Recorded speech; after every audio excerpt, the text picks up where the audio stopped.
Bonjour les amis, nous sommes dimanche, nous retrouvons donc l'évangile de Luc. Aujourd'hui au chapitre 9, les versets 28 à 36, nous allons parler d'un épisode que nous avons vu dernièrement dans la version de Marc, c'était le 19 février dernier, donc il n'y a pas si longtemps que ça. Et aujourd'hui, nous allons voir la version de Luc, qui est cet épisode s'appelant, bien entendu, la transfiguration de Jésus. Alors, il faut savoir que c'est un passage qui est adoré. Il n'y a pas d'autre mot par les exégètes. Pourquoi? Parce que d'abord, on a trois versions assez semblables du même passage, chez Marc, chez Luc et chez Matthieu. A priori, il n'y a pas beaucoup, pour une fois, d'éléments qui sortent de la fameuse source Q qui était commune à Matthieu et à Luc. Donc effectivement, on est bien sur trois façons de raconter exactement la même histoire. Et on verra qu'est-ce que ça veut dire en termes de spécificité. Alors ce que je vous propose, c'est de prendre le texte rapidement. Donc c'était environ 8 jours après ces paroles. Jésus prit avec lui Pierre, Jacques et Jean et monta sur la montagne pour prier. Pendant qu'il priait, l'aspect de son visage changea et son vêtement devint d'une blancheur éclatante. Et voici que deux hommes s'entretenaient avec lui, c'étaient Moïse et Élie. Apparus en gloire, ils parlaient de son départ qui allait s'accomplir à Jérusalem. Pierre et ses compagnons étaient écrasés de sommeil, puis s'étant réveillés, ils virent la gloire de Jésus et les deux hommes qui se tenaient avec lui. Or, comme ceux-ci se séparaient de Jésus, Pierre lui dit « Maître, il est bon que nous soyons ici. Dressons 3 tentes. Une pour toi, une pour Moïse et une pour Élie. » Il ne savait pas ce qu'il disait.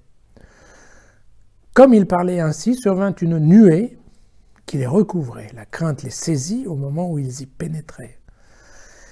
Et il y eut une voix venant de la nuée, elle disait « Celui-ci est mon fils, celui que j'ai élu, écoutez-le. » Au moment où la voix retentit, il n'y eut plus que Jésus seul. Les disciples gardèrent le silence et ne racontèrent à personne, en ce temps-là, rien de ce qu'ils avaient vu. Voilà. Alors, c'est un passage important en termes de christologie. Je crois que je vous en ai déjà parlé. Vous savez, c'est cette science qui permet de déterminer à partir de quand Jésus n'était plus Jésus, mais est devenu Jésus-Christ. C'est-à-dire la divinité de Jésus, quand est-ce qu'elle est apparue. Donc, je vous avais expliqué que pour certains, dès la naissance, donc ça c'est le cas par exemple de Jean, Jean ne parle pas de cet épisode de transfiguration, car pour lui, dès le départ, il était évident que Jésus était fils de Dieu. Pour d'autres, ça sera au moment du baptême, où nous avons déjà une théophanie, comme on appelle ça, c'est-à-dire l'apparition de Dieu, et qui dit « Celui-ci est mon fils, écoutez-le ». Et puis nous avons maintenant cet épisode sur la montagne, et puis donc certains considèrent que c'est à partir de là où Jésus s'est effectivement transformé en Jésus-Christ, et puis d'autres diront que c'est sur la croix, ou plus exactement au moment de la résurrection. Voilà. Et donc, quand je dis que ce sont plusieurs options de christologie, ça veut dire aussi que ce sont des débats permanents entre théologiens pour dire non c'est là ou non c'est là. Et après on rejoint le discours habituel sur la double origine, de la double nature de Jésus, à la fois homme, à la fois Dieu.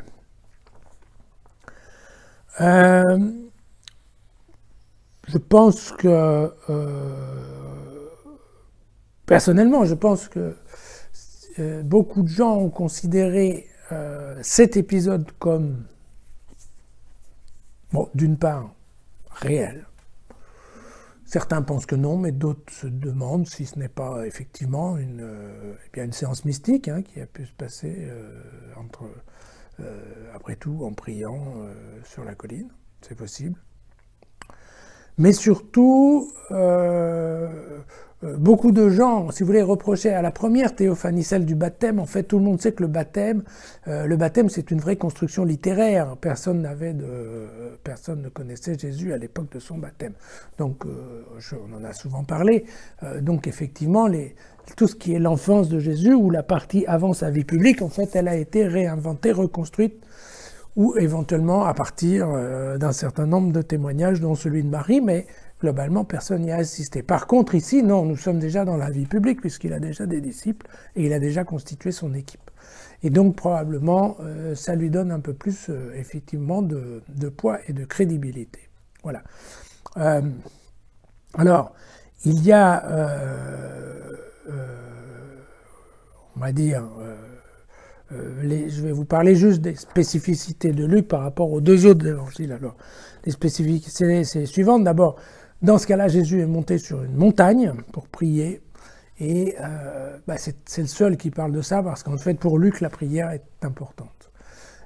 Et donc, effectivement, il a choisi de reclasser cet événement dans le cadre d'une prière de Jésus avec ses disciples au sommet d'une montagne. Voilà. Jésus, lui, ne parle ni de métamorphose, ni de transfiguration. Il parle plutôt d'un terme, il dit devenir autre. Voilà. Changer, son visage changea. Son visage changea et son vêtement devint d'une blancheur éclatante. Mais il n'y a pas le terme de transfiguration, de métamorphose que l'on trouve dans les deux autres évangiles. Pour Luc également, on connaît le contenu du dialogue. Les autres n'en parlent pas, les autres disent juste qu'en effet Jésus s'entretenait avec Moïse et Élie, mais là, en effet, de toute évidence, tous les trois parlent du prochain voyage, en grec de la prochaine exode, de Jésus en direction de Jérusalem et de ce qui va s'y passer. Et puis, le dernier point également particulier à l'évangile de Luc, c'est cette notion d'élu. Donc, Dieu prononce le terme « Ceci est mon fils, celui que j'ai élu ». Voilà. C'est important cette phrase élu, parce que vous savez, justement, c'est toute cette discussion, une fois qu'on intègre la notion de la double nature divine et humaine de Jésus, se pose la question de son enfantement. Donc, a-t-il été créé ou bien engendré? Et donc, vous voyez que élu tourne d'une certaine façon la question, puisque ça voudrait dire qu'en fait, on ne sait pas trop exactement ce que ça veut dire, mais Dieu aurait choisi Jésus, alors que Jésus était peut-être déjà né, en fait. Bon, voilà. C'est un des mots qui pose question à nos amis théologiens. Alors, après, juste quelques pistes, mais qui sont à peu près les mêmes que dans l'évangile de Marc. Donc, la question, c'est que Jésus part avec Pierre, Jacques et Jean. Donc, Pierre, Jacques et Jean, plus Jésus, ce sont les 4 piliers de l'Église. Et évidemment, il y a un parallèle avec Moïse qui allait dans le Sinaï et qui était lui accompagné de Aaron, Nadab et Abihu. Donc, dans l'Exode, vous voyez que typiquement, il y a une construction qui est un peu pareille. La présence de Moïse et d'Élie, c'est important parce que Moïse représente la loi et Élie représente les prophètes. Donc, une fois qu'on a la loi et les prophètes, on a le monde juif assemblé à Jésus. Et donc, c'est une bonne manière de rappeler que Jésus s'intègre parfaitement dans l'histoire du monde juif. Et ce terme élu dont je vous parlais, il est important aussi de savoir qu'il se trouve on le trouve dans Ésaïe, au chapitre 42. Donc là non plus, il n'y a pas une invention de vocabulaire, je dirais. Tout ça, bien entendu, a été choisi d'une façon assez délicate dans les textes anciens. Voilà. Alors, quand Dieu apparaît, donc vous savez, il y a toute cette notion de ce qu'on appelle les théophanies. Donc, ce sont les quelques exemples qu'on a dans les textes qui nous parlent de l'apparition de Dieu. Et donc, on a toujours effectivement une question où on entend la voix, il y a la lumière, de la nuée, enfin il se passe quelque chose, et donc c'est typiquement ce qu'on a ici. Le « écoutez-le » fait référence à ce que dira Dieu au peuple en parlant de Moïse dans le Deutéronome, où le peuple leur dit évidemment « écoutez Moïse parce que lui, il va vous guider ». Voilà. Et donc, c'est évident que quand Luc dit ça, Luc, en fait, quelque part, nous dépeint Jésus comme étant le nouveau Moïse. Et donc, on est bien dans la continuité de toute l'histoire biblique. Voilà. Alors, voilà, est-ce qu'à la fin, ça s'est passé réellement ou pas? Eh bien, on n'en sait rien. Ce qui est certain, c'est que à partir de là, dans les évangiles, eh bien, globalement, on va démarrer la partie montée à Jérusalem et bien entendu la partie de la passion et de la résurrection de Jésus devenu Christ. Voilà les amis, si vous voulez retrouver l'intégralité de cet évangile, il est dans jesusfacile.com.